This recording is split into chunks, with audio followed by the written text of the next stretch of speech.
Assalamualaikum warahmatullahi wabarakatuh.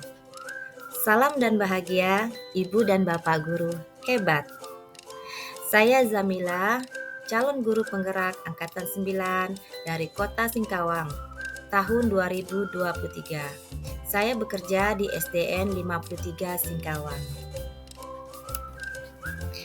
Pada video saya kali ini, saya akan memaparkan kesimpulan dan refleksi tentang pemikiran Ki Hajar Dewantara pada modul 1.1 koneksi antar materi. Adapun filosofi pemikiran Ki Hajar Dewantara antara lain, pendidikan adalah tempat persemaian segala benih-benih kebudayaan yang hidup dalam masyarakat kebangsaan. Pendidikan menjadi landasan pembentukan peradaban bangsa. Tujuan pendidikan yaitu menuntun segala kodrat yang ada pada anak-anak, agar mereka dapat mencapai keselamatan dan kebahagiaan yang setinggi-tingginya, baik sebagai manusia maupun sebagai anggota masyarakat. Inti dari pendidikan yaitu terjadinya perubahan. Pendidikan yang terus berubah diibaratkan sebagai tata surya. Tata surya selalu bergerak, tidak pernah berhenti dari waktu ke waktu dan tidak pernah statis. Begitu juga dengan kebudayaan.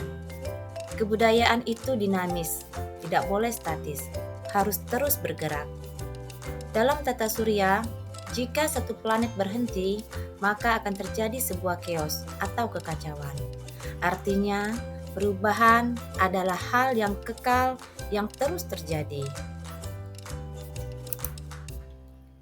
Kerangka perubahan menurut Ki Hajar Dewantara. Yang pertama, kodrat keadaan. Yang kedua, prinsip perubahan. Dan yang ketiga, hal yang diharapkan untuk berubah. Kodrat keadaan terdiri dari kodrat alam dan kodrat zaman. Kodrat alam berkaitan dengan sifat, bentuk, lingkungan di mana anak berada, sedangkan kodrat zaman berkaitan dengan isi dan irama. Kerangka perubahan Ki Hajar Dewantara yang kedua yaitu prinsip perubahan atau azas trikon. Azas trikon mengandung kontinuitas yang maksudnya harus berakar pada identitas utama dari suatu masyarakat. Yang kedua, konvergensi, yaitu perubahan-perubahan yang kita lakukan itu harus menuju pada suatu titik yang memperkuat nilai-nilai kemanusiaan. Yang ketiga, konsentris, yaitu harus tetap menghargai keragaman yang ada. Adapun hal yang diharapkan berubah adalah budi pekerti. Relevansi pemikiran Ki Hajar Dewantara terhadap transformasi pendidikan yang sedang kita lakukan sekarang, yaitu pendidikan harus seimbang. Maksudnya, pendidikan harus dilakukan secara holistik. Pendidikan harus dinamis, tidak boleh statis. Dan pendidikan memandang anak dengan penuh rasa hormat. Sebelum mempelajari modul 1.1, adapun pembelajaran yang saya lakukan selama ini, pembelajaran hanya menjelaskan materi semata untuk memberi ilmu pengetahuan kepada murid. Ketuntasan dalam penyampaian materi sangat penting bagi saya dan menjadi tolak ukur keberhasilan murid dalam mengikuti kegiatan pembelajaran. Murid lebih sebagai objek dalam kegiatan pembelajaran, sehingga pembelajaran berpusat pada guru bukan pada murid. Pembelajaran juga tidak menyeluruh. Pembelajaran tidak memperhatikan kodrat alam dan kodrat zaman pada anak. Setelah saya mempelajari modul 1.1, saya mulai menyadari bahwa pelaksanaan pembelajaran yang saya lakukan selama ini kuranglah tepat untuk murid saya di sekolah.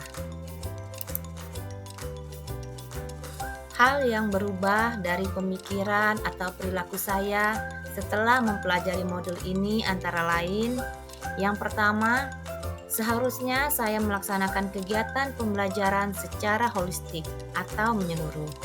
Tidak hanya melibatkan aspek kognitif semata, melainkan juga melibatkan aspek psikomotor, afektif, dan aspek lainnya. Yang kedua, tidak memperlakukan murid sebagai objek pembelajaran, melainkan sebagai subjek dalam kegiatan pembelajaran. Murid diberi kebebasan dalam berekspresi, mengeluarkan pendapat, dan berkreasi selama mengikuti kegiatan pembelajaran. Yang ketiga, saya harus memahami karakteristik setiap anak agar dapat memberikan pembelajaran yang berpusat pada anak dan menyenangkan bagi sang anak.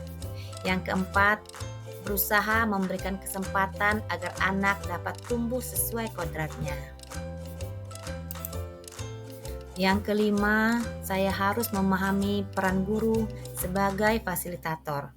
Yang keenam, saya harus menjadi guru yang tidak mengenal pamrih dalam menuntun anak, agar anak dapat menjadi manusia merdeka, mencapai keselamatan dan kebahagiaan, dan agar terjadi perubahan budi pekerti yang baik pada diri anak.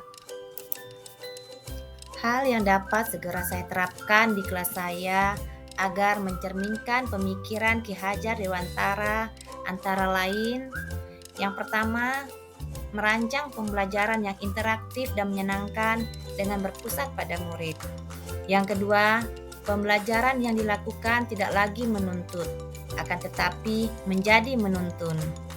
Yang ketiga, pembelajaran yang dilaksanakan juga memperhatikan kodrat alam dan kodrat zaman yang terus berubah. Yang keempat, selalu memberi contoh yang baik, baik perkataan maupun perbuatan. Yang kelima, mengenali karakteristik murid dengan menjalin komunikasi yang baik, baik dengan murid maupun dengan orang tua murid. Akhir kata, teruslah berusaha memberikan pembelajaran yang berpusat pada murid agar dapat mengantarkan murid menjadi manusia merdeka yang seutuhnya, sesuai pemikiran Ki Hajar Dewantara. Terima kasih. Wassalamualaikum warahmatullahi wabarakatuh. Salam dan bahagia, Ibu dan Bapak Guru hebat.